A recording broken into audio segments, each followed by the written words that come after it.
very grateful to be here. I'm thrilled to be part of this event, such an interesting lineup of talks. I'm also glad to be part of the earthquake drill because where I'm from in California, we have earthquakes, so I feel like that was probably good practice for me too.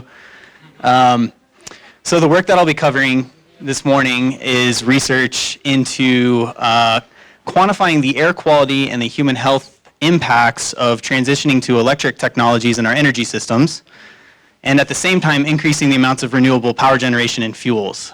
So I don't have the...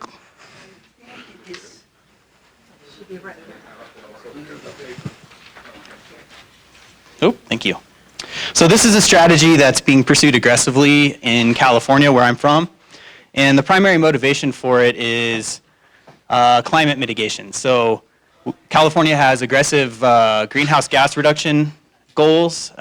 We are mandated to reduce our emissions by 40% below 1990 levels by 2030, and that extends to 80% by 2050. So these are quite aggressive, especially when you consider things like our population's increasing. We'd like to keep our GDP increasing, not decreasing, things like that.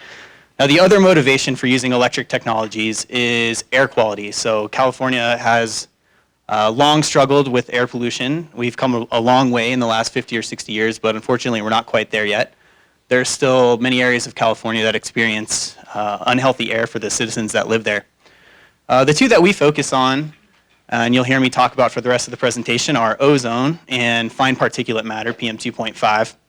Ozone is the regulated component in smog, so you can just kind of think of smog when I talk about ozone.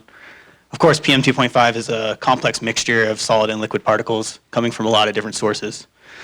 We focus on these two for two different reasons. The first one is that it's well known that they have detrimental health effects. So there's this wide, deep body of scientific literature that shows us that exposure to these pollutants is damaging. And the second is that many regions of California struggle to meet the federal and national ambient air quality standards for these two pollutants, which are health-based but also trigger very complicated regulatory burdens. So you can see that in California, the two places that we have challenges with this are the Central Valley, which is a struggle for both PM and ozone, and the South Coast Air Basin, which is greater Los Angeles. So if I talk about SoCab or the South Coast, I'm really talking about greater Los Angeles and the large population that's located there. So what are we going to do about this? Well, we have to change our energy systems, because the reason that we're experiencing these issues is that our current energy systems are dominated by the combustion of fossil fuels, and that's what's releasing emissions of both greenhouse gases and criteria air pollutants. So there's actually a lot of different things we could do to transition to lower emitting technologies and fuels, a lot of different strategies. One of them that has been shown pretty conclusively to be a good option from both a cost perspective and an efficiency perspective is electrification. So switching our gasoline or diesel vehicles to electric cars, electric trucks, electric off-road equipment, things like this. But also appliances in our homes and buildings. So right now, we predominantly use natural gas for things like space heating, cooking, water heating, et cetera. So that's a good strategy because, of course, it has zero emissions, and electric technology has zero emissions. But the other part of that is that if you begin to increase your use of electricity as a fuel, it also has to be clean. And so on that front, we are aggressively pursuing renewable electricity generation as well. So in the last 20 years, you can see that California has significantly expanded its wind and solar resources. And that's going to continue in the future. So this is actually an outdated slide. Our goal now is 60% renewable electricity by 2030. And by 2045, we have to have, I think they don't call it renewable, it's zero carbon or carbon neutral electricity. So these are pretty aggressive goals. But the question is, all of these technology shifts impact potentially greenhouse gas emissions and criteria pollutant emissions in different ways. So when we talk about all these technologies that could offer us improvements, all of them can give us a reduction in life cycle greenhouse gas emissions from our current fossil fuel technologies. Of course, there's a range. Some do it better than others. But what about criteria pollutant emissions? What about air quality impacts? Well, it's pretty intuitive that most of them will also reduce in some form criteria pollutant emissions. If you switch to an electric car, you don't have tailpipe emissions of either pollutants or greenhouse gas emissions. What's less intuitive is that some of these, depending on how you deploy them could actually increase criteria pollutant emissions. So if you take, say, a solid biomass resource like agricultural residue or forestry residue and burn it in a boiler to produce electricity, you could be reducing your greenhouse gas emissions at the expense of increasing your criteria pollutant emissions. What's probably most important, though, is that most of these, in some form, are going to alter where and when the criteria pollutant emissions occur. So there's going to be a spatial and temporal shift in where the emissions are occurring. You're taking the emissions away from a car tailpipe, but now you've moved them to an electrical power plant, or say a hydrogen plant, or wherever you're making the fuel. And that, of course, has an important air quality impact, right? Air quality is a local issue, not a global issue like climate. So this is really where the heart of our work comes from, is kind of understanding these shifts. We model electricity, we model other systems like transportation, and then we use atmospheric modeling tools to study the impacts of these technological shifts. Really, the research question that comes out of this is, how will scenarios to meet those aggressive greenhouse gas emission reduction goals impact criteria pollutant emissions, air quality, and human health? And there's really sort of two useful bits of information that we're looking to get. The first is we want to provide technical insight on how we can develop these strategies to maximize the co-benefits, because that's optimal, right? And another way of thinking about it is, we don't want a problem shift. We don't want to make one thing worse at the expense of another.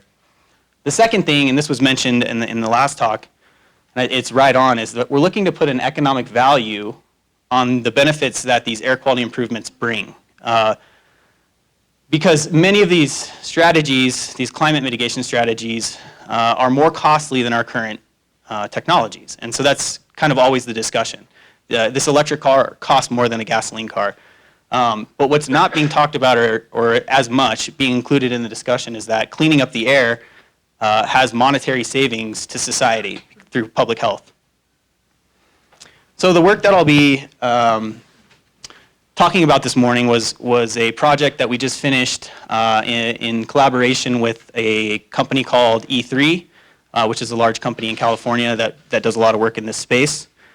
And E3 has developed a long-term climate mitigation scenario tool called Pathways. And Pathways is essentially a scenario tool that allows you, it accounts for the things like energy demand changes, energy efficiency gains. You can change the stocks of technologies in all these different sectors. And so you can develop these scenarios that meet our 2050 goals. And what Pathways outputs, keep doing that, is the techno-economics is what it was designed for. So it was designed really to look at the economics of these things. What we did, what our role in the project was to take Pathways and downscale their results to an emissions inventory and then quantify the human health and air quality impacts.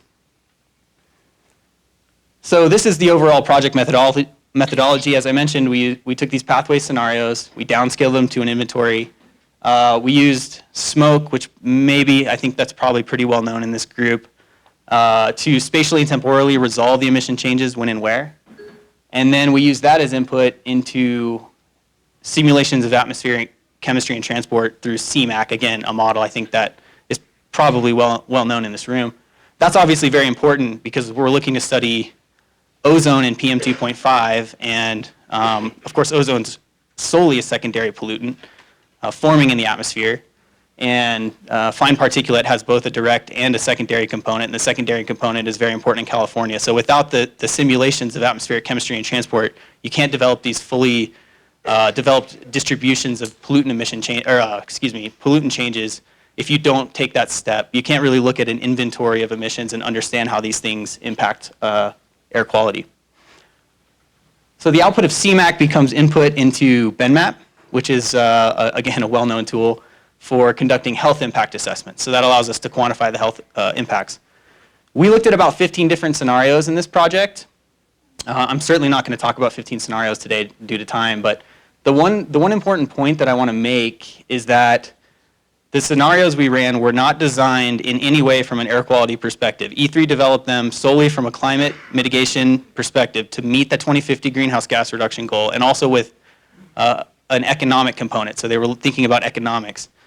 So this becomes important, you'll see as we work through this, because it leads to situations that can become awkward or not ideal. And you think, oh man, if you had just done this, it would have been better. so that it highlights the importance of considering both of these two environmental problems as you begin to design this. So I'll point that out now, because you'll see in a few slides where we run into situations that, I guess awkward is the right word for it.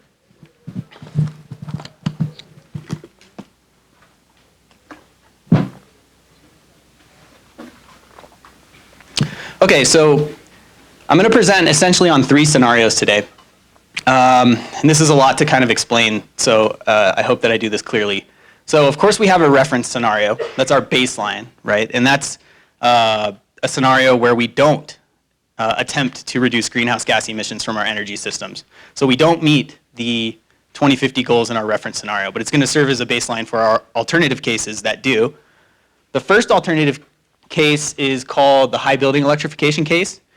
And as you could imagine, in this case, one of the major components is that we electrified essentially the entire building sector in California. That's residential and commercial. So that's things like space heating, water heating, cooking, boilers, all of it electrified. We also electrified most of our cars. It was around 80% were electric. There was some electrification of heavy duty and medium duty trucks. And there was moderate electrification in other sectors, including industry, off-road, a few other things. Now, the second alternative scenario is called the no building electrification scenario. We did not electrify any buildings in that scenario, as you would guess. And we left it essentially what the baseline is now, which is very little buildings being electrified. Mostly it's natural gas.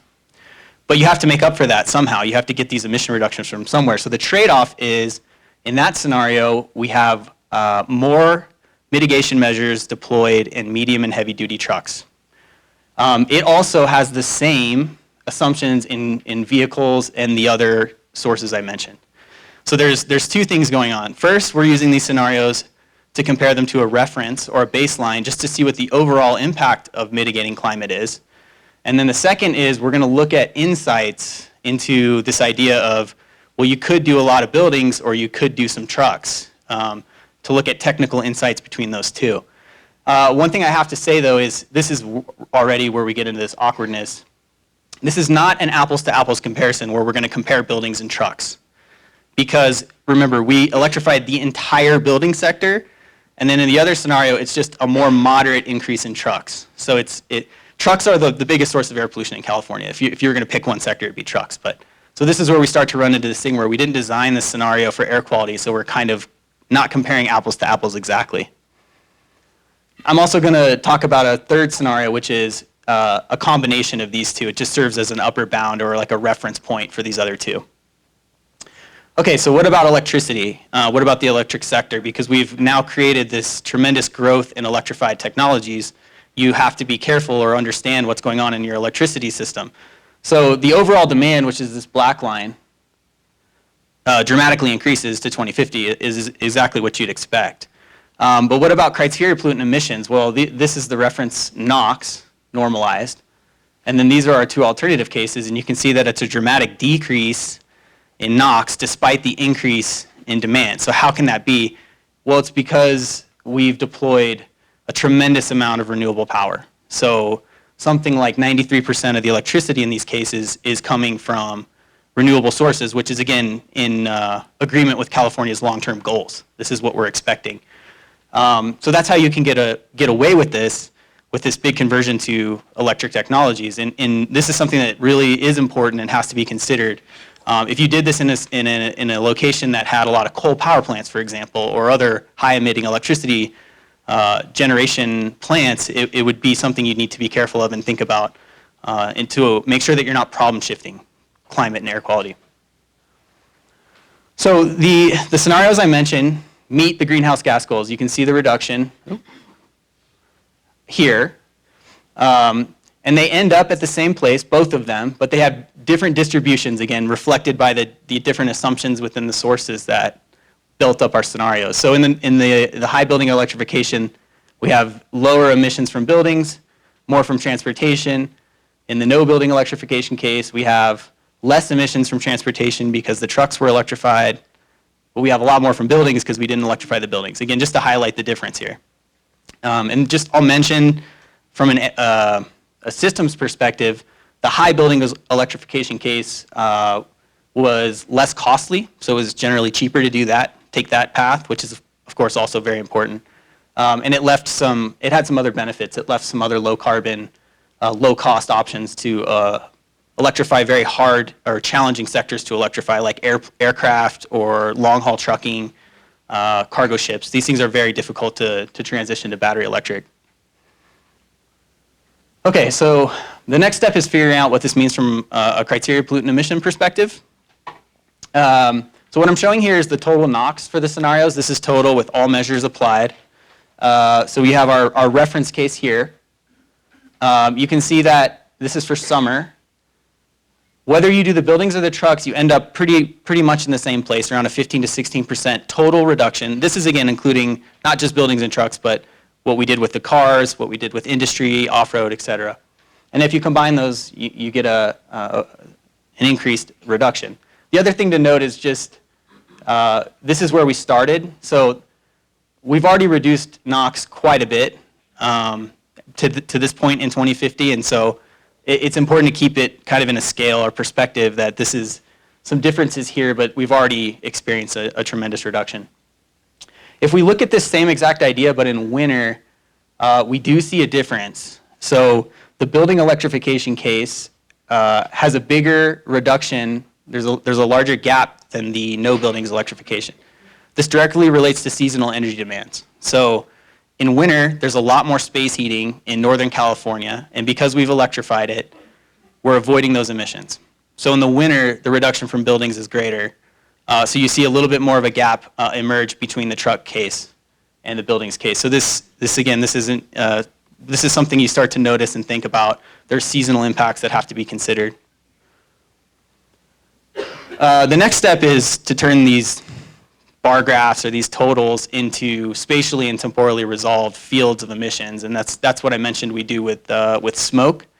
So what I'm showing here is the difference in NOx spatially from one of our cases to the reference case. You can see the impact of the roadway system. You can see the urban environments where there's a heavy concentration of buildings, for example. This is just a critical part of air quality modeling, so I thought I'd include a slide. This is one of the challenging things for us to get that information to use.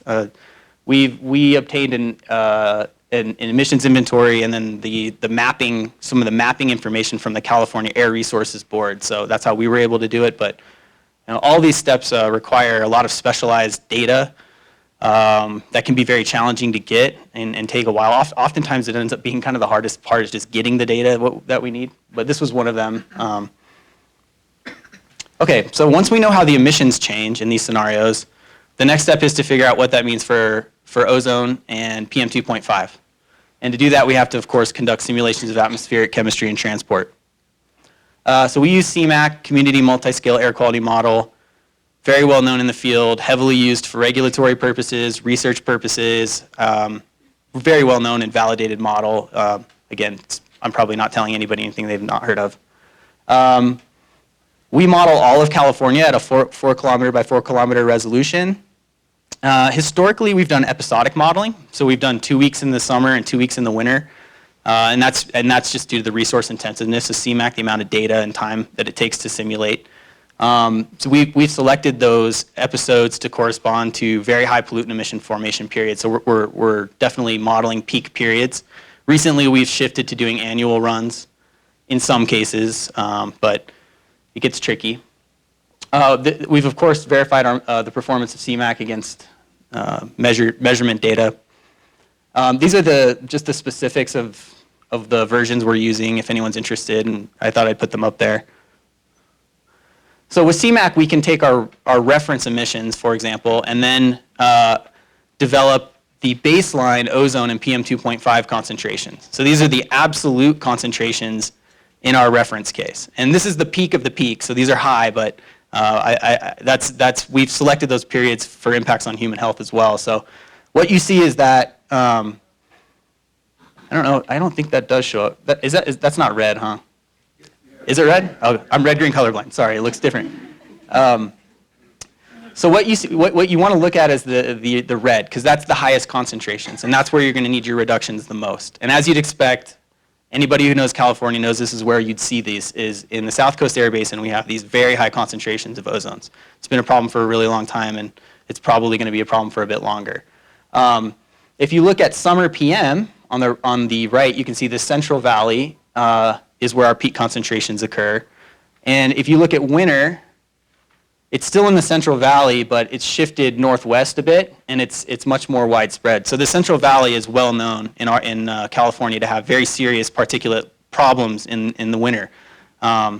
So I just highlight these are the locations where we're looking for reductions, where they have the most impact. So now what we can do is simulate our alternative cases and then compare them to this and get a delta. So we can see how the air pollution changes from these levels when we deploy all these electric technologies. And that's what you see here. I just picked the combination case, our optimal case, just to show the biggest reduction, just to have the biggest bang for the buck. But what you see is for summer ozone, you do get a very important ozone reduction in the South Coast Air Basin. So this is exactly where you'd want that. If you look at winter PM, it's the exact same story. Very important reductions in very important places. These are areas that have high populations. So that's, of course, raises the importance for human health. So the conclusion you can get from comparing this case with the reference case is that efforts to mitigate climate change, these shifts that we're doing, will certainly attain very important air quality co-benefits. And this corroborates a lot of work that's gone into this subject. Just recently, Mike Kleeman and Amy Zapata at UC Davis published a paper that quantified this. So this supports this idea that we are, as we shift to low carbon technologies, we're going to be attaining very important air quality co-benefits. So the next question then is let's look at this idea of trucks versus buildings to see if there's anything interesting there. So I've isolated the impacts of buildings here. So this is the impacts of electrifying buildings versus not electrifying buildings. The ozone impact is there, you see it. But what really stands out or is notable is the benefits to winter PM in the Central Valley. And this is because there's a lot of emissions in the Bay Area from space heating that are avoided. It's also a function of the chemistry in the Central Valley at these times in winter. So really the takeaway was for buildings is that buildings really could be a nice strategy to address some of the winter PM issues in the Central Valley. So trucks are pretty well understood to be a problem in California. You can look at an emissions inventory and kind of go, yeah, trucks are a problem. We need to work on trucks. This is not as well understood. Buildings haven't historically been something that people have focused heavily on, but as you start reducing emissions from other sectors, these other sectors that start to become more important proportionally, essentially. And so this was an interesting finding of the work, that buildings actually did have an important air quality impact. The other thing that was notable is that I thought I just mentioned that this is almost all secondary PM from NOx emission reductions, which was interesting. This is natural gas appliances that are being offset only natural gas appliances, which natural gas does not have a significant amount of direct PMs, like say diesel fuel, or for example. So when we were able to look at this and confirm that. So same idea, but looking at trucks. The first thing that stands out is trucks had a much more widespread impact on ozone. So heavy-duty trucks definitely impact ozone throughout California. This is something that's pretty well known. They also have an impact on winter PM. It looks stronger than the one that I just showed, but it's actually a little bit scaled below.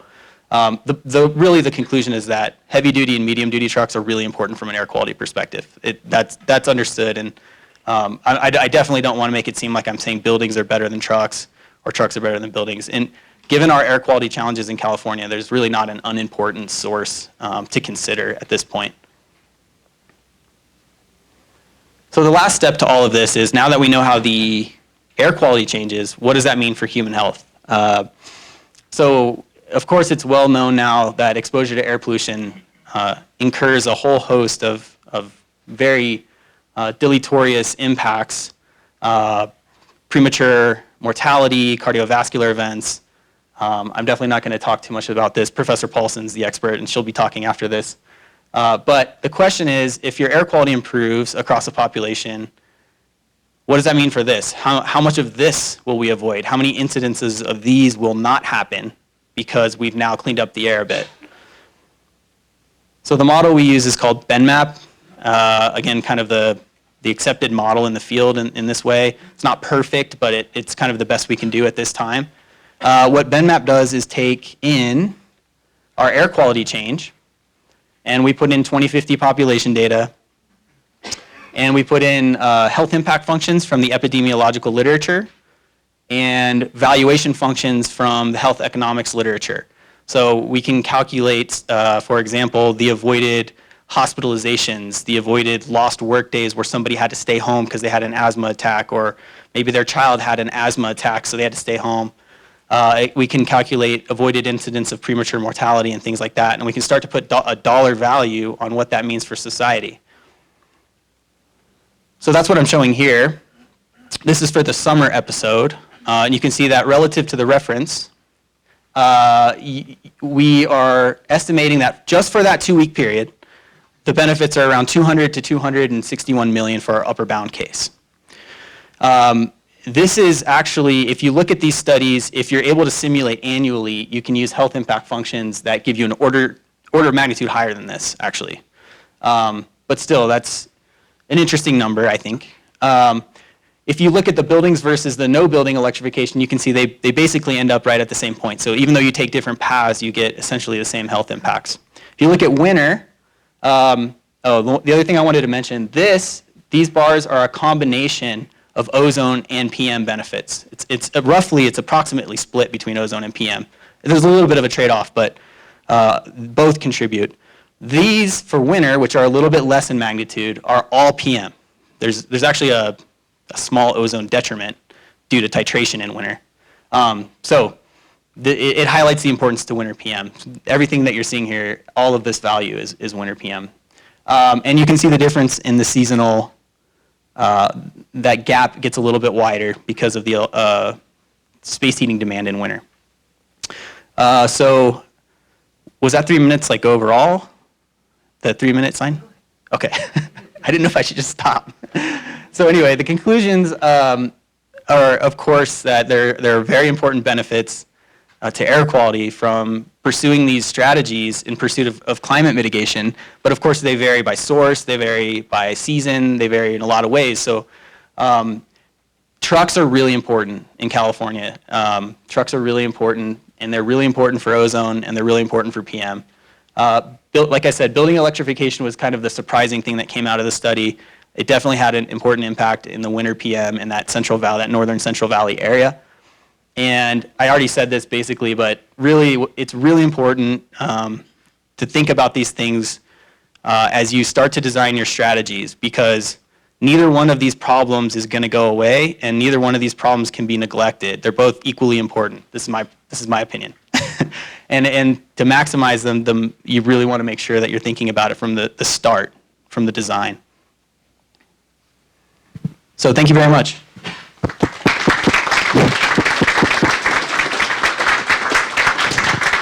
Thank you very much, Mike. So we can take a couple. Sorry? It's off? Is it off? All right, okay. So we'll take a couple questions, okay? Here. So, my name's Arthur Mitzi. I'm from the Colorado Department of Public Health and Environment. So my question has to do with consideration of uncertainty. The emissions, the whole analysis is based on the emissions. And the emissions, the uncertainty can range anywhere from 30 to 300%, which would mean that those differences were insignificant. So I'm wondering how you've considered uncertainty. Yeah, it's one of the main critiques of BenMap, because I presented the mean values, but the 95% confidence interval out of BenMap is tremendous as well. And it's one of these things where, I mean, it's not even just the emissions, right? I mean, even the weather we put in has uncertainty, all these things. So Yeah, so the emissions are the most uncertain aspect. Correct, of that yeah. analysis. Yeah. So our emissions are coming from the Air Resources Board, and they're the best we can do. So we try to establish ranges, as you say, because that's kind of the best you can do with uncertainty like that, is to put this into a kind of a range. Okay, thank you. Hi, my name is Aaron. I work here at the Center of Atmospheric Sciences. We ran a similar project as you did, of course, with much limited scope as you did. Your scope is much larger than we did. We concentrated on hybrid cars for Mexico City. And we also used BenMap to obtain the benefits, but the lion's share of benefits came from energy savings. Did you have the same? When you say energy savings, Yes. you mean the cost of? The gasoline, the money that was not spent in. Oh, I see. Unfortunately, in our case, we had to pay a lot of money to get these benefits. Our energy costs went up a lot. So you increased the energy? Yeah, by a lot. Uh-huh. By a lot, because we basically changed the entire economy, and we went very aggressive. Uh-huh. So the cost to do that was quite a bit. Okay. Yeah. Thank you. Hi, thank you for your presentation. My name is Marco Balam. I work for Swiss Contact. I was rather surprised by one of the first graphs you showed, in which you showed high economic growth for the next 20 years. That was a bit surprising to me, given that you have a population stability of the population, in which, of course, the energy sector is changing. I mean, many vehicles are now electric, and the market is supposed to be growing. And I was really surprised. I wonder if you could explain how you calculated that there will be such high economic growth in the next 20 years. Economic growth? Yeah, because if you showed something which you showed business as usual, and that would be a line which would be going up. But then, as you changed your energy, I think, was it a black line? That's correct. That's electricity demand. That was electrical demand, so end-use demand for electricity. Well, if you have high economic growth, you would also have a high economic. Actually, in California, that hasn't happened. We've kept through efficiency, we've actually kept our energy consumption flat despite huge growth in population and economy. Okay. So yeah. this is, But also that's going because up. of the huge transition to electric end-use technologies in many, many sectors. So, I mean, we're talking 80% of the cars become electric. Something like 50% of trucks are electric. Right now in California, we have a lot of electric cars, but it's a small, overall, it's I think 1 or 2%, maybe 3%, something like that. So it's simply just the significant increase in the amount of new technologies that need electricity. That's where that comes from. And there's a model called Resolve that we use for the electrical system. Yeah. Okay, so energy consumption would go up even if you didn't have such high economic growth. We do a lot with energy efficiency in California, which helps. The other thing there, electricity was going up, but a lot of the other fuels were going drastically down. So you have to keep that kind of in mind, like where natural gas use was going way down, gasoline, diesel, way down. So electricity went up, but a lot of the other fuels were going significantly down. I don't know if that answers your question. I'm happy to talk to you after, though. Yeah, we can Okay, talk great. later. Thank you. Okay, well, thank you very much, Mike. Well, I'm pleased to